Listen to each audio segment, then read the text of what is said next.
Mountain biking is awesome fun. It gets you out into the community. Road bikes are good fun for doing time trials and long rides, but the mountain bike just leaves it for dead. For me personally, getting out and riding my bike is the best part of my life since I've had my accident. So I call myself a T12 incomplete para. I had my car accident 15 years ago. Before my accident, I used to play soccer and be a sprinter, and then obviously I had 3 years of dark times. So I borrowed a road bike to start with, went from never riding a bike to riding a bike 6 or 7 days a week. This is my bike, it's an XCR, and I love it. Being a hand cyclist, you have to pedal with your hands, and we've got gears here, upward gear and down gear, that all is, mine's a bit different to a normal bike. I haven't got a normal cycling cassette on the front, I've got an internal hub. So it's 11-speed internal hub, and it's like, then it's fixed, obviously, just depending on the size of the cassette here. And then the beauty of this is I can change gears from 1st through to 11th while I'm stopped. I've got a brake on the back I just use for a park brake. And then to steer our bike, it just oscillates through here, so you've got to be concentrating on pedaling and turning at the same time on tight courses. We're limited to the amount we can turn because of our legs being stuck into the stirrups. With the course like today that was being set up specifically for us, great to be able to get out and ride, knowing that you can do it by yourself without assistance. Like, it was technical enough, it was fast enough, it was hard enough, it had everything you want in a mountain bike course.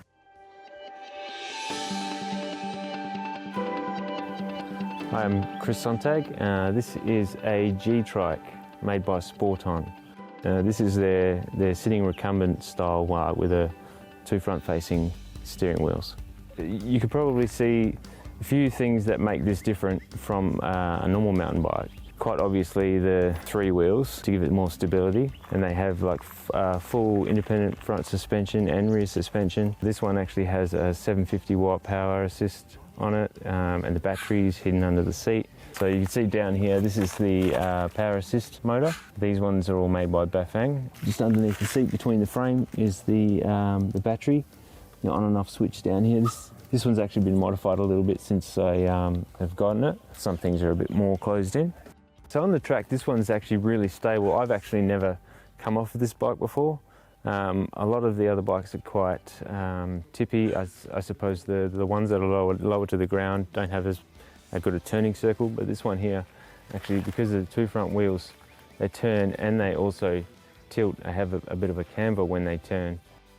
It turns into corners quite nicely, and it's all very stable. There's a lot of weight evenly spread out. I think I've actually lost track of how many gears this bike has. I've myself have put on a Schlumpf mountain drive, which is specifically made for hand cycles. All you need to do is hit this button side to side, and it changes the ratio from high to low, a bit like a car gearbox. And the gears on the rear of this bike are actually a hub type drive as well. These ones are Shimano Alfino. This is an 11-speed gearbox, so it's all internal as well. And it all just switches from a pretty standard control at the top here. So the Bafang drive is a 750 watt power assist, and it actually has up to 9 level power assistance, so you can change the amount of assistance you can receive from the motor. Essentially, it senses the amount of torque that you put into the motor and allows you a certain percentage of help.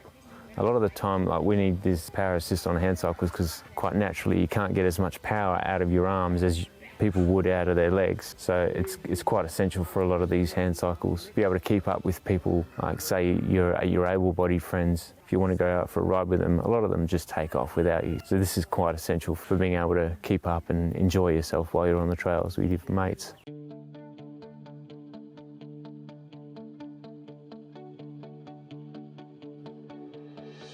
So I'm Wade Jarvis, and I'm Deputy Chair of Break the Boundary in Kalamunda, and this is our world-class adaptive mountain bike hub.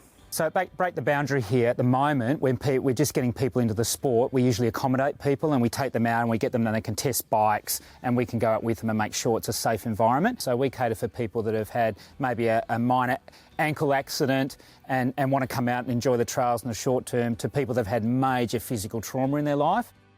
So we have a wide range of bikes. So this is quite possibly the only junior bike, adaptive bike in Australia. And the great thing about this is it caters for a small child. So whereas before they'd have to be in a large adult configuration, now they get to ride something that's more suited to their size. Most importantly, they don't have a big amount of technology and powertrain up here, and it's more succinct for them. So it's a lot safer for them, and it's a lot more direct for their riding. So this bike here is actually, we've retrofitted this one. So with this, we've got electric assist now, so people going out in the trails can actually get up those hills, because one of the big things with adaptive bikes is there's that extra wheel, that extra resistance. So we've actually, a committee member's adapted this for us. You can also see that in most cases we have to make our own extra pieces to help get anyone that wants to come down that's got some sort of mobility issue. So in this case, we've added extra blocks here, an extra leg brace for the person, and extra padding as well here as well. So this is a great example of taking a bike that you could possibly be second hand and retrofit it for the hub to meet the needs of all our riders.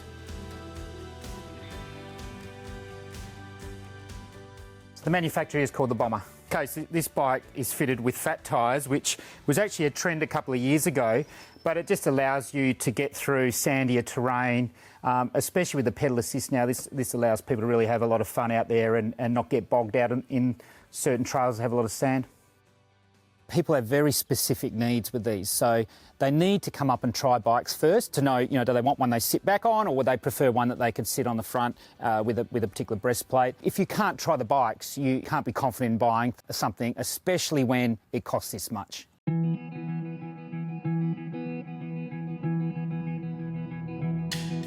G'day, I'm Annear from Parks and Wildlife, and we're here out in Wellington National Park on one of the adaptive bike trails. This one goes from the kiosk or the dam right through to the Potter's Gorge campground. It's a fairly challenging adaptive trail, but lots of fun, not just for adaptive riders, but for anyone. There's a set of adaptive bike trail guidelines, and they have specifications around things like the slope, the camber on the trail, so the radius of corners and the width of the trail that you need to satisfy to make it accessible. So the trail that we're on here is part of the adaptive trail, and you can tell that the width of the trail, the slope of the trail and the radius of the corners allows the adaptive bikes to get along here. Whereas this trail, which is an alternative line for standard mountain bikes, it's much, much narrower. It's got much sharper corners and the slope or the gradient is a lot greater. So this part, this one here, this is adaptive and this is not an adaptive trail. So this is at the hard end of an adaptive trail. So while it does allow the adaptive bikes to go down here, it's still a very authentic mountain bike experience. So it's right at the edge of the capability of some of these bikes and some of the riders. Adaptive bike trails are going to be part of probably nearly every network we make in the future that we build. It does provide that range of accessibility for people, but it doesn't mean just because it's an accessible trail that it's not fun and usable for everyone else. So I think that's a really key message. It's not a lot you have to do to make it accessible for more people. The fact that the mountain bike community is so willing to accept us in is great, but now the fact that they're going out of their way to make courses that we can ride without assistance is just making the whole riding experience so much better. We're included and we're independent and makes our life a lot better.